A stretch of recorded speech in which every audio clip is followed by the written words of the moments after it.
especially after the legend speak, if I am giving it is actually very tough. But one good thing is actually Sir has actually, like Professor Gosal has introduced most of the stuff which I supposed to give. So this particular talk is more on control techniques, which is specifically on like non-linear control techniques, which Professor Gosal did not cover. That's what I am going to cover. Because industrial robot is more on something like structured environment, but I'll be working on mobile robots, so basically it is unstructured. So I'll be talking more on that. This control technique talk I have split into two. One is actually like introduction, where I'll be introducing all the popular techniques, and I'll be introducing what are the real system we have and what are the contributions we had during this. The second talk is more on something like specifically on mobile manipulators, where the system is kinematically redundant and as well as over-actuated system. So this is what the talk which I'll be splitting. So the first talk, even you can see this is what my research area more over, like you can see I'll be working on service robot, which is underwater robot is one, the other one is mobile manipulator, the third one is actually parallel manipulator. These are the three major stone of my research. And even the lab which I was actually developed in IIT Indore, we call Center for Robotics and Control. So that emblem also here you can see. So now I'll just start what exactly like I come across as a robotic guy. Probably I think mic is not required, correct? My voice is audible till the end. Okay. So actually I graduated PhD, or you can say I completed my PhD in IIT Madras in the Department of Engineering Design. Even though I graduated in Engineering Design, my specialization is actually like robotics and control. Then I moved to like postdoctoral fellowship at KAIST, where my research area is actually more on something like sensor fusion and integration and finally implementing control in real time. Then I joined something like IIT Indore. So these two areas where I worked is more on something like service. Especially I was working ground and underwater robots. Then I joined in IIT Indore. I felt what is my interest, because it is in middle of the India and I cannot reach even C immediately, because that is what I used to be in IIT Madras and IIT like KAIST.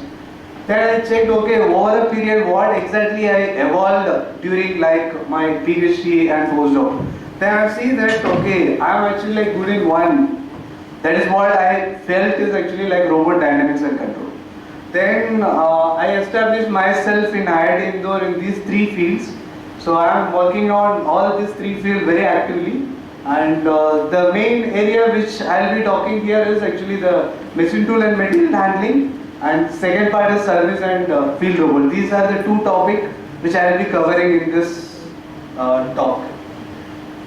So we all know like modern robots are actually like you can say much different from the conventional robot, because you can see that the robotics what we are talking right now is actually totally different. Because earlier we used to call robot means basically manipulator. If you see 1980s, whatever manipulator which is just a pre-program, that's what we call robot. But now if I tell to my son or probably like the kids, they will know, hey, come on, this is something like linkages. What is this? This is what you call robot? Stupid. This is what they will say. So now if you see the modern robots is more like you can say widespread. So even you see the industrial people also like move their like you can say boundary across all the field. If you see in conventional days, like if you see 1980s, robotics is actually in two major areas, electrical engineer and mechanical engineer only work. So later on computer has come, but now you see across all the field people are actually working in robotics. Even if you go to like medical institute, one guy will say, hey, I am working in robotics. If you go in arts and science, they will also say I am working in robotics. So that's why it is much spread, or you can say wider. So why this is actually wider, you can see there are actually many cases I have put. So one of the main important thing is actually like robot is basically mechanical system. That's what I belongs to, so I just put it. That's related to the mechanics. So this is the block which we covered last 2 days, I think you can see. Like the first lecture start with the kinematics and dynamics, now we have end up with control. This is more focused on mechanics. But this is not the only one which is actually like covered the entire robotics. So if you see after this, so you can see the computer science people will come, no, I am actually like competition, so I will come with digital. And people who is actually like working in field, they need coordination. So similarly, like for example, one mobile and one task is there, so that need to be coordinated. So the coordination scheme also supposed to come. And electrical engineer will say, no, no, because of my sensor and actuator you are working, so I am also belongs. So the actuation also important. Especially in the current trend is more on something like even Dr. Sudhir is working in basically more on adaptation and learning, because it is mainly that is. So you teach and then actually like you work.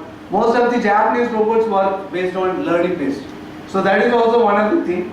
So this is what the modern robot. So I'll not actually like focus anything one specific, okay? But since the robots is actually classified into major category, I'll just give a very light. So the industrial is one of the classical one which we all know. So apart from that, I split it into three major. One is locomotion or exploration, which we call service robots. Then the medical field we call specifically medical robots. And people used to like enjoy, which is Asimo or you can say Honda, all those things, that is entertainment robots. Or even the students which they made, that is basically like entertainment. Some places they will use for home, for example Roomba. That is not all actually come under home. So these are the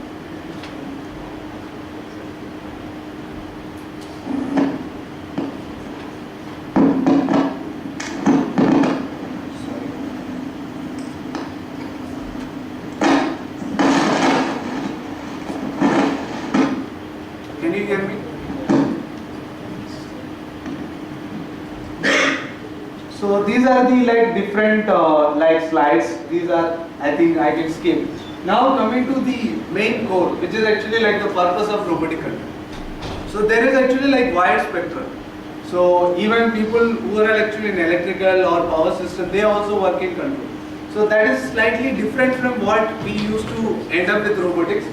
So mainly like the purpose is actually like belongs to 5 major categories. So one is actually like we need to control the forces and tasks which is given by the actuator or to the system. This is what the first one. So if you talk about manipulator or if you talk about the robot, the forces and the task which is generated by the actuator need to be controlled in such a way that the robot can actually reach and perform the task. The second thing is actually like the control is not only like controlling the torque and force. So you have to make some path to go or something. So the second major thing is actually path planning and navigation. So where most of the computational people will work. Then the third thing is obviously the system is mechanical system, correct? Any system which is mechanically involved, it is a dynamic system. Dynamic is basically inertia and elasticity will be there. So both need to be compensated. So that's why I put, you can see inertia and damping. So the elasticity we bring into a damping. So then the fourth one is actually like, so if it is an industrial robot, basically the system is structured. But if you go outside, for example, an unstructured system, there will be many obstacles or you can say like some troubles will be there. That need to be avoided. So internal or external obstacles. The final one is actually very important. You have to accomplish the given or desired task. So these are the 5 major purposes which supposed to be fulfilled by the robotic control. This is what the core. This core only we are going to like reveal it. So now we'll just go back why this is actually like important. You see, control technique is actually not you can say new to the robotics. It is not new to the engineering because it is very long history is there. But you can see that it is similar to all the system. So the robot also need to perform, correct? So there are several control theories are coming. Even if you see in industry or if you see in journals, even today you can go and search, probably 2-3 papers would have come on control on robotic. Or you can say control of robotic system might be there. Even today you search, some advanced control will be there. Why that is required? You can just see one of the classical thing I have mentioned here, the large amount of theoretical results are available. But if you come to the real part, very little part of the theoretical study implemented. There is a huge gap. So even Professor Gosal said, still people are working in the industry, few of the industry colleagues are also here. So they more depend on the conventional, which is a fixed control. Even if you go for aeroplane control, for example, if you are actually developing a flight control system, you need to have one additional control which is the redundant, which is the conventional control. Then only they will approve your control for implementing in flight. So this is what, so we always depend on something which is conventionally accepted. So that is what the big gap, the theory and practice is actually, there is a gap. Even I can propose n number of control and I can easily write a paper. You forget about like implementing. I can actually show some of the prototype which is I develop, I can implement, I can get experimental result, I can submit. But the paper which I submitted probably in this transaction on control system technology, still it cannot come into industry because there is a gap. I can understand, but the industry people cannot actually relay the control which I propose. So that is the major gap. So that we are trying to reduce it by over this course. But you see that if you are going any mechanical system, so obviously you have to understood or you have to understand the physical system.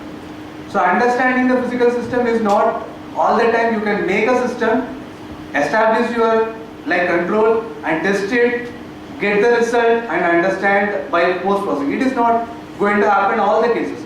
For example, the work which I worked in KAIS, there is actually like it is actually 20 crore worth equipment. I cannot make a prototype, I can test, get the result and post process and I can understand. It is very difficult, correct? So that's why we need something which is easy to understand. One of the easiest way to use is first principle. Or sometimes actually some experienced researcher they might have given an empirical relation, I can make some analytical relation. So that's what we are actually like talking about more, which we call dynamic model, which is mathematical analysis, or you can say mathematical representation. This will help in three purposes. So the first one is actually to understand the behavior. The second one is actually we can design the controller. Even the last lecture, Professor Gosal showed how the model-based control can be developed. If your model is very accurate, you can actually get the response very accurate. So the third thing is actually very important thing. This is what the industry people used to work. So to predict or you can say system identification or parameter estimation. So if you have some mathematical background, you can always like get the appropriate value over a rank. So these are the main thing. So the same thing I actually like put it in a very simple point to gain understanding, to predict or simulate. This is what we need out of this mathematical model. So now I'll just give you one another classical example. So you all know like we are actually like calling robotic engineer or design engineer. So what we will be getting out of the industry or if you get any job, what you will actually get some task to be performed, correct? For industry aspect I will just give you, there is a machine, assembly is there, I want to make an automated. What will be the immediate thought I will get? Okay, I'll make a real-time system. That real system probably a robot manipulator. Okay, but this is somewhere else and the task is somewhere else. So there is some bridge you have to make. Okay, so this gap we will actually like fill it. Because for example I have an assembly which is supposed to involve probably like more than 5 kg it will not do. But there are n number of industrial robots are available. So how will you choose? Or how will you fabricate your own? There is something which you need to have, correct? So if you see the given task, for example your boss would have given some set of tasks. So based on that what you can get? You can get some desired specification. But the specification will not give anything. What you can actually get out of this, probably you can decide, okay, what kind of configuration. For example, the specification says that it's supposed to work in plane. Then you can decide, okay, what kind of motion it requires. Then you can identify some kind of skeleton. But the skeleton will not actually like fit to the real system. The real system need selection of actuators, selection of mechanical design or you can say mechanical structure or selection of sensor if you are actually making a closed loop. So there is a gap between these two. So this gap only we are actually like going to cover through the help of control techniques. Okay. So this gap how you will actually fill it? So only with the system dynamics. That's what you have studied in the last I think 2 days. So that I will actually take a major, then I will go further. This is what our interest. Okay. So this is what any task you can actually like forget about the design or robotic engineer. Any engineer this will be coming into a picture. Only thing the robot world will change, something else will fit into the blocks. If you go for manufacturing also you will be getting some task and you have to like make some system. So this is what the major blocks. So this is I think Sar has actually like thought. So I don't want to like go much detail. So very simple, like you see, our interest is always like try to complete the task. Whatever given, for example, you are a student, you try to finish it as soon as, for example, you are a research scholar with high number of papers, or you can say getting a good job. That is what your task, correct? You never know like how you have gone through, but there is a process how actually like you have evolved as an engineer or researcher or probably like doctor. Okay? That is what this. So there is actually like always map one to another. That mapping only we call like kinematics. That mapping you have studied in the last 2 days. So I was actually like interested in this. So we studied equations of motion, correct? So but the equations of motion is very simple. So I can simply write tau equal to function of velocity, position and acceleration. But you can see that there is a two thing. One is actually left hand side, which I call task. Right hand side you can see the or system variables. Okay. Now there is a map between these two. If I know one side, the other thing I can find. So if I can actually like see if I know the right hand side, which is actually like q dot, q double dot. So if I actually like try to get tau, so that is what we call inverse dynamics. Why it is inverse? Because you are actually like already fixed everything and you are trying to map that. For example, I want to stand here. Before I actually come here, okay, this is what my position, I decided. So according to that I have to come and stand here. Okay. For example, if you are doing a dancing, the steps are already fixed. You have to actually like make sure that your leg is actually standing. So you have to provide your joint torque according to stand that position, that posture. That is what we call, this is basically like you are deriving inverse. So that's what it is, inverse dynamics. Similarly, the other one is actually if you know the torque, which is the motor force or motor torque, you know, then you can actually get what will be the acceleration, what will be your velocity, what will be your position. Then it is straightforward. It is something like you take a motor, you connect with your link and you rotate. Immediately you know what will be the profile of your position, velocity and acceleration. This is very straightforward. So these two are actually very important blocks. The first one is actually very important this particular contest. Because the first one is actually you are trying to control the system. So this is what inverse dynamics. So we call actually it is controlling the system. The second one is very important consequently because you are trying to analyze or you are trying to simulate the system. You need simulation and as well as controlling both. So that's why the dynamics is one of the important things in any field if you say robotics. Okay. So even if you are computer science or electrical, you should know the system dynamics very well. The same thing applicable to even power electronics or power system. This is all related. So now I'll just always something like you can say defendable guy. So I always defend why I choose this topic. So this is one of the classical things. Robot architecture, as per my knowledge, it is a mechanical system. But the mechanical system is actually like completely like derived only optimum, or you can say you are trying to optimize the design. If I have a mechanical system, I try to design optimally. Less cost, more outcome. This is what I always say. But robot is not only that, because it is actually like slaved by the control. Whatever control technique I applied, that actually deteriorate the performance or improve the performance. So the mechanical system is actually very well established, but the controller is very poor, so I will not get the performance. For example, I am a mechanical engineer, I develop a very good manipulator, but I don't know how to actually even apply a simple motor with controller, then gone case. Whatever I made, it is not usable, correct? So that's what it is actually like depends on controller. That's why this is actually one of the important. Okay. And if you see any robot, it is very similar to mechanical engineering applications or systems. It is very impossible to get the accurate model. Why it is so? Even if you take a friction, the friction model, there are number of versions are available. Even you can take a static, or you can take Coulomb, or you can take viscous, but the exact friction may not be matched with the same thing. So you cannot actually model friction all the time accurately. If it is actually like conventional system, okay, you can actually like get more closer.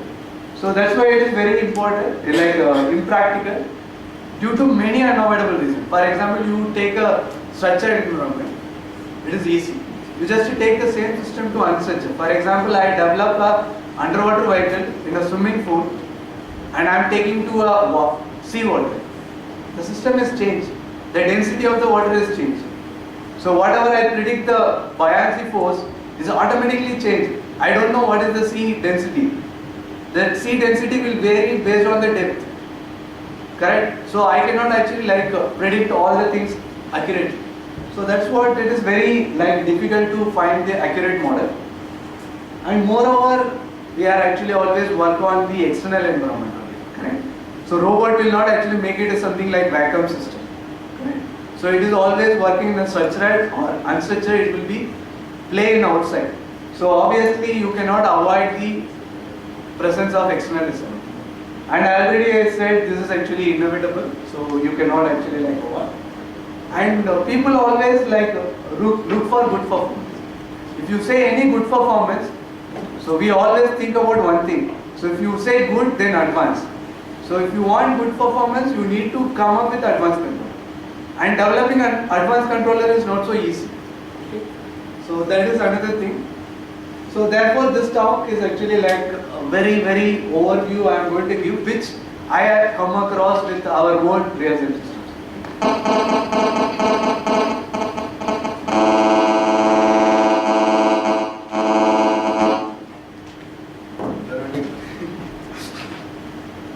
So very simple. Control of robot consists of what?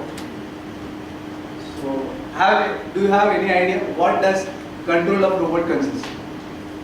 So what are the things you will actually think? Okay, I have given one robot, so you are to control. What are the things you will think? What are the blocks you will actually see consist? So how many of you come across control background? Very few. Okay, then I will just give you what are the things. So it's very simple. Okay. So the first thing you have to study about the system. So here I put a robot manipulator because my examples all in manipulators only. That's why I put to make understand about the manipulator. But the second thing is actually you have to come up with a control design. The control design is nothing but familiarization of your system. Why is the familiarization is required? I will tell you. Okay. For example, you have a robot system which is having a laser cutter. Okay. It is cutting a plate. This situation is actually very straightforward, correct? The system is not directly involving with your workpiece or you can say the environment. So just you imagine there is another system. So it is connected with a pen and need to draw on a paper. So now it is directly involving with the environment.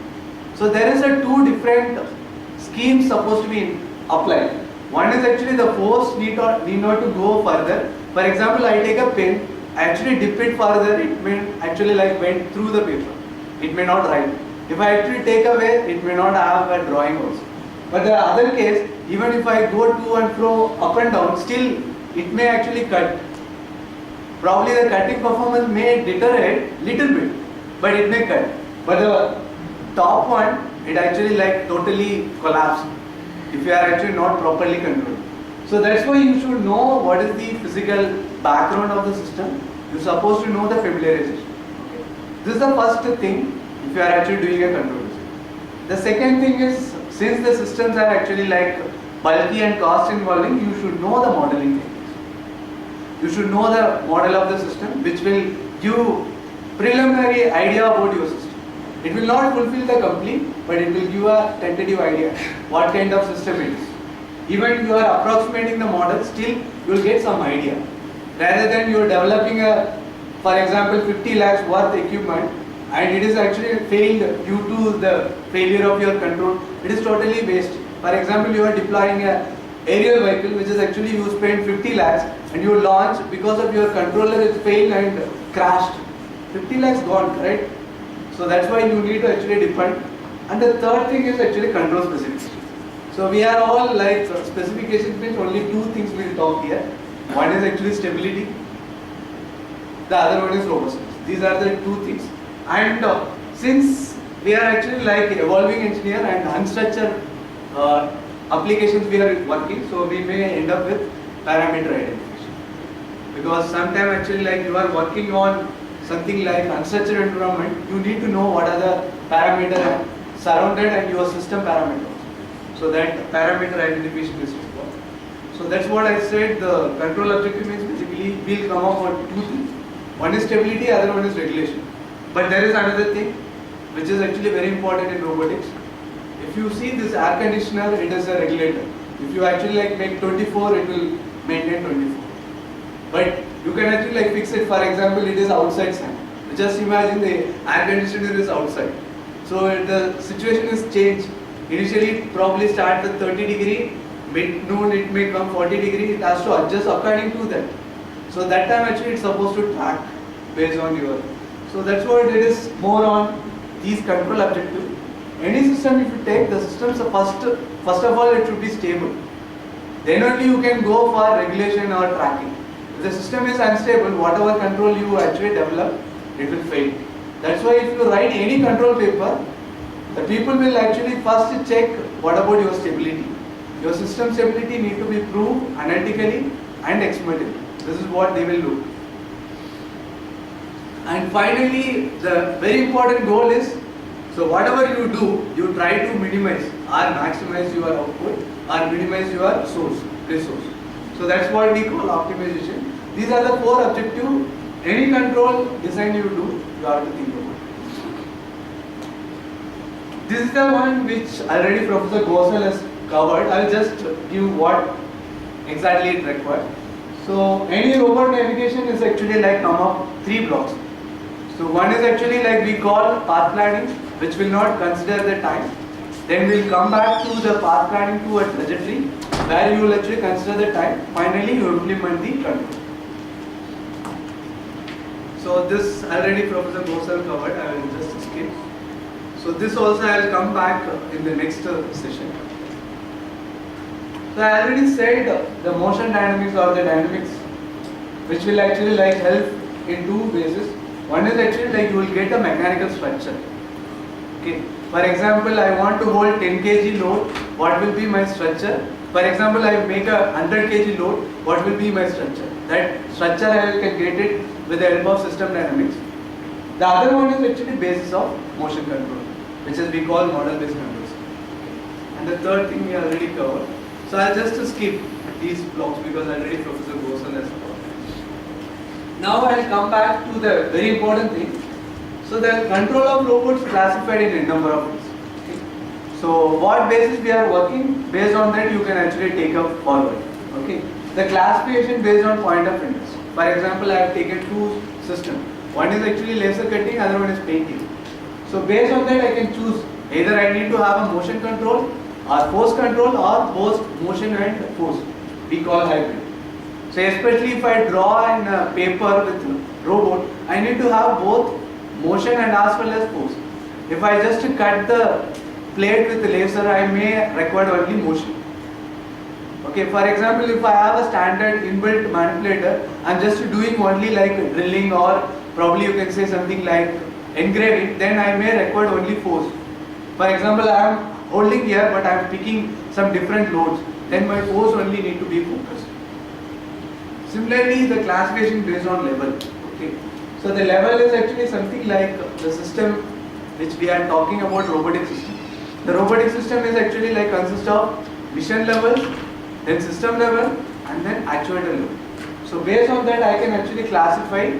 So like high level control, which is basically the mission commands or guidance. The second one, once the guidance comes, then you brought into the system level, you will work only system level. Once you come up with the system, then you know what kind of voltage, what kind of torque you can actually like apply to actuator, which we call lower level. So in this talk I will be talking about middle level. Even Professor Gosal was talking about lower level because he was talking about individual actuator even with the gear, and he tried to relate voltage with position. But in this case it is different. Okay, we will be talking about system level. Why the system level is required? Because after all a robotic system is a multi-body. Even Professor Gosal said it is multi-link. Serial manipulator is very difficult to work with independent control. That's what he proved, correct? So that's why we are actually talking about system level. So that is what we are going to cover. Similarly, the motion control, again based on reference input, you all this know. Either it is set point or you can say regulatory or tracking control. But this is another thing. There are several classes of control. So you can talk about single axis, which is Professor Gosal taught, which we call independent joint control. That is we call single axis control. Or you can go for model based resolved motion, which is already partially he has covered, which is computed torque control, which is resolved motion. You already resolve what kind of motion, because he took like what kind of non-linearity, what kind of desired acceleration. This he actually compromised. He resolved that. Okay. The resolved is actually in two ways. One is resolved with your actuator, the other one is resolved your system. Similarly, the sensor-based control or kinematic level, only kinematic level control. For example, few of you people work in mobile robot. So usually mobile robot will work in very low speed. So if you consider the speed of the robot system, so the dynamics is actually very negligible. So if you see any like mobile robot research, so you can see that they will actually justify always through kinematic control, because the system probably like ran probably 3 meter per second maximum. If you actually go something like a grounded vehicle, probably it may go 10 meter per second. But if you are working indoor experiment, so for example a service robot which is actually like carrying a teacup and serving, it may not go more than 3 meter per second, correct? So there you no need to bother about your dynamics. So that there actually we will work on kinematic. But the system which I worked is more on dynamic control, because it is a heavy system, we cannot deploy that kind of thing. And this is one of the important things. Okay, the classification based on space. You all know like there are two spaces. So one is task space, the other one is joint space. The joint space we call configuration or system. The task space we call operational, or you can say something like task, which is your target. But there is one another space also I brought, which is sensor space. What is that sensor space? So you can think task space is very straightforward. For example, I want to grab this bottle with my hand. I know this is the task space, I can come. So but now you just imagine the robot system will not have brain like human. So it may depend on the sensor system. The sensor system will actually like different. For example, if I use a camera, the camera resolution will actually make restriction. For example, I use IR sensor. That sensor will have restriction. So if I make the total control in sensor space, then that is what we call sensor space control. I will tell you what exactly that with a block diagram. Okay. So this is actually like very simple. I will just skip it. So this is what the joint space, okay, where the robot dynamics will get the sensor feedback, exactly joint position, joint velocity will get, and will give it to the controller block. It is very straightforward.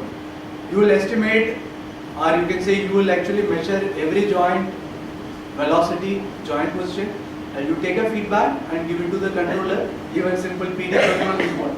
It is very simple. But the task may not be accomplished based on this, because the inverse dynamics or inverse kinematics depends on how accurate your model is. For example, you have a system, so you imagine the system supposed to be 90-degree perpendicular all the time. But the assembly you made, some clearance is there, it may go something, probably like 101, or you can just say 91 degree. The 91 degree makes difference, right? Your kinematic model is not always give the right answer. Your task space probably supposed to be here, because of this it may come here. So you always end up with your error. So if you work with the task space, you may correct it. Okay, that's what we actually like end up with the task space control. So you will actually depend on the task space sensor feedback, and you will go. Okay. The other one is which I call sensor space, or you can say task space. So the feedback which you are taking a sensor, and your desired value you will make it to a sensor. For example, I know, for example, 50 pixel. So I actually make desired also 51. Then 50 minus, like 51 minus 50 will give the error. Then accordingly I will reach. For example, I have INS, the latitude and longitude I know. So I will actually make my decide in terms of latitude and longitude. Then I will actually match what the sensor space, which will actually minimize my total computational effect, which will be minimize my total, you can say, processing speed. That is what the idea. That's why the people actually like come up with a task space which is actually sensor space. Okay. Even if you look at 2014, there is one specific book has come on sensor space control. Okay. Then you can think about the demand, especially those who are working in service area. This is actually very advantage, because you are actually reducing the computational by like drastic level, probably like 1:10 level you are reducing. And we'll come back what are the challenges. Before I start with my topic, I'll just talk about the challenge. The challenge is very simple. This is actually like not tough in the current scenario. The robot dynamics is non-linear and coupled. This is actually well versed, understood. So nowadays the computer is actually very fast. Even whatever the complexity in non-linear dynamics, still you can actually like develop. This is no longer challenge. Similarly, the existence of system parameter uncertainty, or you can say presence of unmodeled dynamics or unknown disturbance, these are actually like even though challenges, but the current control techniques which are available, these things actually like chota for them. It is very light. And the current scenario actually like come up with this, the lack of system state measurement. For example, you are working in service. Again and again I am saying I am not talking about the structure environment. So you know the structure and unstructured. Structure means the system environment is actually predefined. Everything is different. For example, you take an industrial manipulator which is doing repeated tasks probably like 24 hours by 7. It is actually predefined. Probably the temperature lighting may vary. That is very minute. But you just imagine you throw a robot in a forest. Suppose you go and survive, and it has to explore and get the idea what the forest looks like. So where the fire, where the sea, or sorry, where the stream is passing, where the trees are broken, these things and all, if it is supposed to report, then what kind of system. So they are actually like the state measurement also one of the key. You cannot actually get all the system state measurement.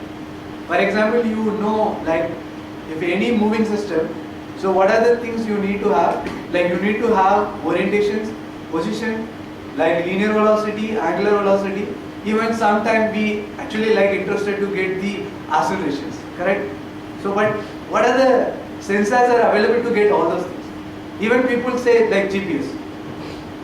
People will say something like inertial navigation system or motion reference unit, which are again depend on inertial basis.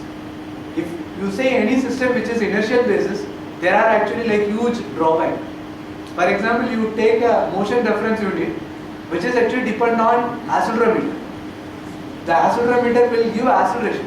You will actually like twice integrate and then get the position. You just imagine a small noise end up with your acceleration. The acceleration is supposed to be 1g, but you are getting 1.001 g. It is multiplied, correct? Your position will be like twice integrated. You might be end up with some wrong. And if the error is actually like with noise, for example, the noise level is actually like Gaussian noise, it is actually plus or minus 0.001. Still it will actually like oscillate, correct? Your accurate position is supposed to be standby, but your system will say that it is moving 1 meter to 2 meter up and down. But the system is not like that. The system might be idle, it may be sitting, but your system will say that it is actually moving, it is actually vibrating. So you will get up very wrong information. So that's what we say that this is supposed to be taken care. And this is one of the critical things if you are going like service robot, usually they make it more control input or kinematically redundant. If you take earth mover which is like digging the road, which is one of the classical example for mobile manipulator. It is having a mobility on ground and as well as it is having a manipulator. We just imagine it required only 6 at the end, but how many it is having? Probably more than 6. So it is redundant, correct? That redundancy need to be overcome. Similarly, certain cases the required input may not be available due to something like cost of your actuator or cost of your system. They may be like go with only few. So for example, you take a car. So car cannot go lateral, right? But you just imagine you have a wheel with a motor which is actually like provide something else. So you can easily park and you can go easily lateral, correct?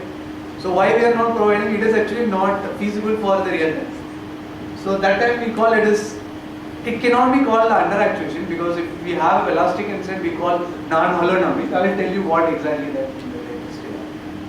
And this is one of the critical things. Any robotic system, especially you are actually like unmanned. If any faults occur, your sensors or actuator, your total system gone. So you have to anticipate some error will be there, that how you will overcome. So that also should be there. For example, you are moving in an aircraft, that aircraft, one of the motor failed. So immediately you will get a warning and immediately you have to think about landing. Correct? You should not actually like fly further. If the second motor also fails, then immediately you have to give something. For example, you have to release a parachute or you have to release some drop weight or something, you have to come up or go down. That is what this. So you have to anticipate. And this is one another thing. So people are actually thinking about industrial manipulator. That is very simple. You just imagine the same industrial manipulator is working in teleoperation mode. The robot is actually inside nuclear plant, okay, and the operator is actually sitting probably like half a kilometer away from the workstation. So now there is actually like communication, correct? Even it can be wireless or wired. The communication delay actually makes sense. The actuator response also need to reach the system, and whatever you are giving a signal, that signal is supposed to reach.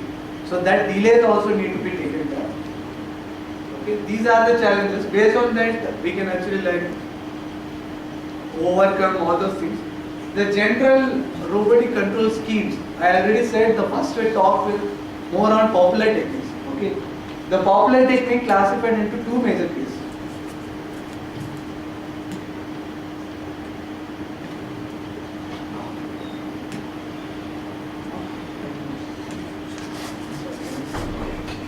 Yeah, there is a tea break. You can have a tea and then you can come back. I will continue with this slide.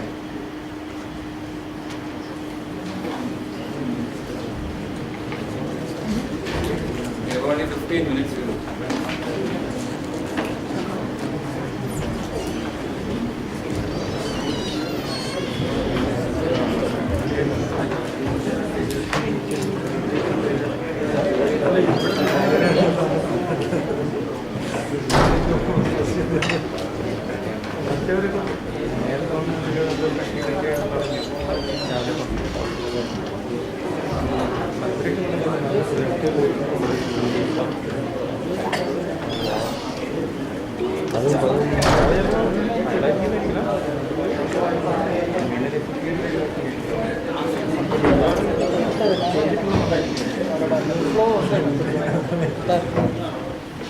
In-depth knowledge മറ്റുള്ളവർക്ക് എത്ര ഡീപ്പായിട്ട്